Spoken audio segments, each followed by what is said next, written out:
And then we're going to declare what? Death is swallowed. Victory. It's the last. Paul tells us it's the last enemy to be defeated. Amen. Until then, we're going to deal with it. We're going to weep tears. There's going to be sorrow. There's going to be heartache. But there's coming a glad day. Always keep, these are the things I'm talking about, that we worship the Lord for. We give honor to God because He came in our weakness and in a mess we was in when we couldn't help ourselves, and I can't help myself now. That's why He sent me. He sent Him. He said, I won't leave you down there because and I know you can't do it. So I'll to help you along. And you know what? He ain't failed one time in these 32 years. Son, He's been right by my side. And I'm grateful for it. Amen? He's a good God. 12. Genesis, and it gives us verse 12 through verse 13 here. It actually is 8 through 13. It said, and here's what's happening. Okay, let me, and he's going to explain this, but I know I probably need to move on because it's 20 after, okay? Now, what takes place comes to that day, as He always did, to have fellowship and communion with Adam and Eve. And He gets to the garden, and God, listen, He knows something ain't right. Something's out of order because the continuity of the garden is out. The unity's gone. There's a problem there. You ever walked into a room and you just went, something ain't right? You ever had one of them experiences where you just knew something, Brother Ross, just didn't feel right?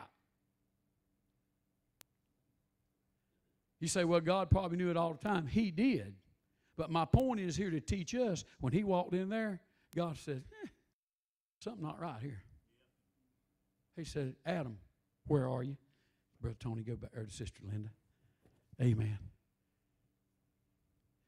Sister Linda Burke, for y'all that can't see her, I'm going to call you out. Amen.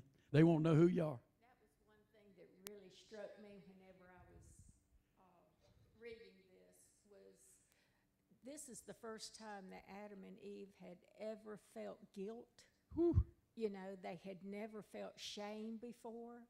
And all of these different emotions that we experience, you know, throughout the day, they had never felt those negative feelings before, ever. Right. That's right. And so now for the first time, and here's Jesus. Jesus walks in on the scene. And there they are. Yep. With all of this going on. And I can't imagine the conversation that Adam and Eve were having with each other, you know, thinking of That's it. How, you know, they had done the unthinkable, Yep. you know, and did they even know where to put all these feelings or how, they didn't know how to deal with them. Nope. Not at all. Nope.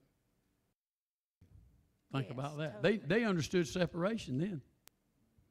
They were separation, y'all, from their. I hadn't thought about this, but what you just said, they were separated now. If you think about it, God created. You know what Adam said when he saw her? What did Adam say when God brought Eve? Bone of my bone, flesh. Guess what? I hadn't even thought about this. Now that's separated, and they're from the one that created them.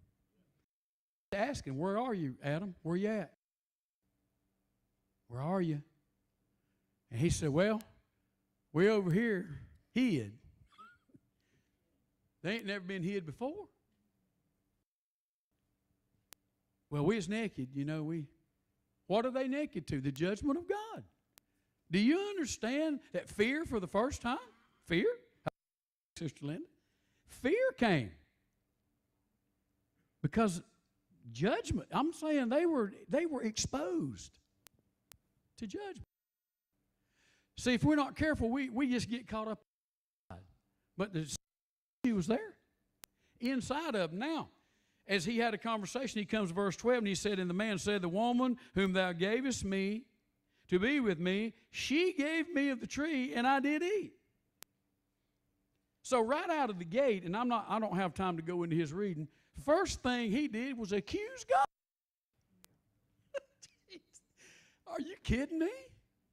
He accused God. He said, this woman that you made, she gave me And I ate it.